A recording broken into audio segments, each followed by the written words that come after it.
Welcome back Nadreen. Sindh के अंदर सैलाबी रेला जो है वो दाखिल होना शुरू हो चुका है।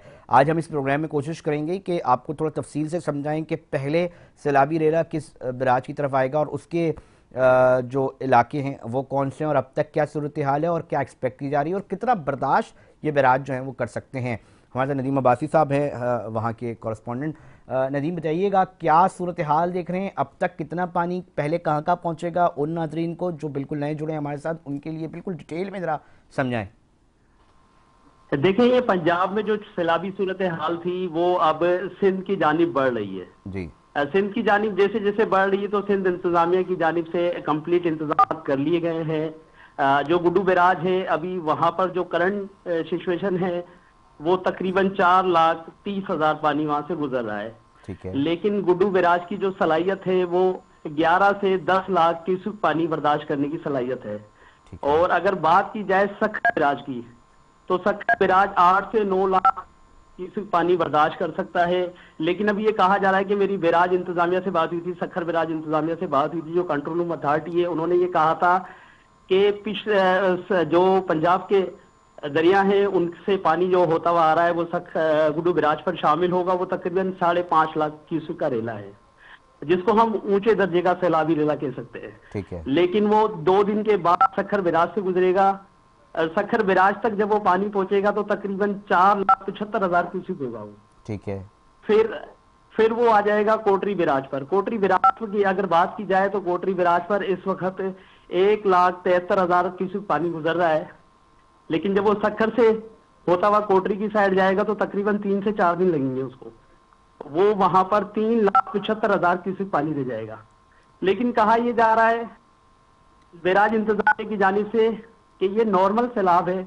जो सुपर फ्लड की सिचुएशन बताई जा रही थी जिसमें सिंध इंतजामिया मुतारिफ हुई थी और सिंध इंतजामिया ने इंतजाम करने शुरू किए थे, अब वो सिचुएशन खत्म हो चुकी है। नदीम, अभी ये भी बताइएगा कि जो इंतजामात हैं वो किस तरह के हैं और इसके एतराफ़ की आबादियाँ कौन कौन सी हैं, उसमें कितनी नकल मकानी हो चुकी है और क्या पानी दाखिल होना शुरू हुआ था। हमने फुटेजेस देखा।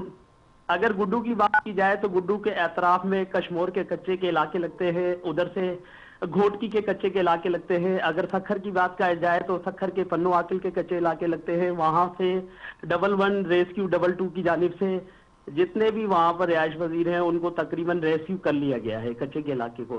और अभी भी रेस्क्यू इमदादी जो है ना सरगर्मियां जारी हैं। इंतजामिया की जानिब से काफी इंतजाम किए गए हैं और वजीर आला की जानिब से हंगामी इजलास भी किए गए थे और कुछ कमेटियां भी बनाई गई थी जिसके बायस जो है ना इंतजामात को तेज किया गया था।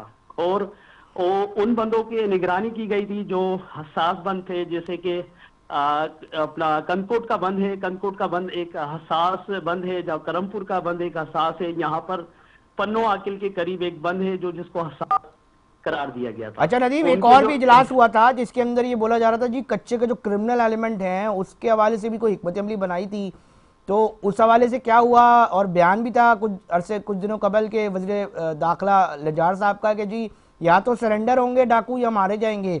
इस सूरत हाल से क्या कोई एज लिया जा रहा है कि जनाब गिरफ्तारियों का कोई?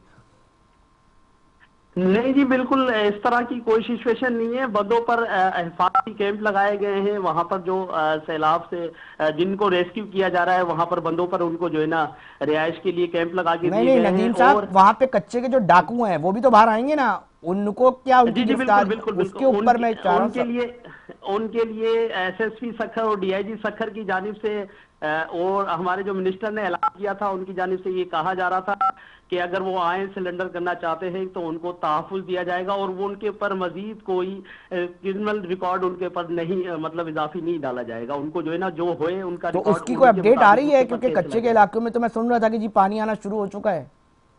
जी बिल्कुल, कच्चे के इलाके तकरीबन डूब चुके हैं। मैं अगर कितने देहात इस वक्त मुतासिर हुए हैं और क्या उसमें से कोई कच्चे का डाकू भी बाहर आके पकड़ा गया है? कुछ इस तरह के फैक्ट्स आए सामने? जी मेरे हिसाब से इस तरह की मेरे नॉलेज में नहीं है और ना मेरे नजरों से कोई ऐसी खबर गुजरी है कि कच्चे के कोई डाकू जो है ना कच्चे का कितने इलाके देहात डूबे? कच्चे के तकरीबन कश्मीर से लेकर सक्खर तक जितने भी कच्चे के इलाके थे, जैसे करमपुर हो गया, गोसपुर हो गया, इधर से घोटकी के कुछ इलाके थे और पन्नो आकिल के करीब कुछ इलाके हैं, वो तकरीबन डूब चुके हैं। उनके सारे जितने भी इलाका मकीन हैं उनको रेस्क्यू कर लिया गया है। ठीक है, बहुत शुक्रिया नदीम अब्बासी साहब, हमें इसके हवाले से तफसीली बता रहे थे कि गुड्डू, सक्कर और फिर 3 बिराज हैं, उसके हवाले से कोटरी और ये सिचुएशन है जो बहुत ही एक हॉरिबल तस्वीर या ख़दशा ज़ाहिर किया जा रहा था, ताहम उसका भी ख़दशा जो है वो कम है। नाज़रीन, हमें फ़ीडबैक हमारे प्रोग्राम के हवाले से लाजमी दीजिएगा। प्रोग्राम का वक्त अख्ताम की तरफ पहुँच चुका है। अपने मेज़बान अली रज़ा को दीजिए इजाज़त। हम फिर हाजिर होंगे, जब तक अपना बहुत ख्याल रखिएगा। अल्लाह ने के बाद।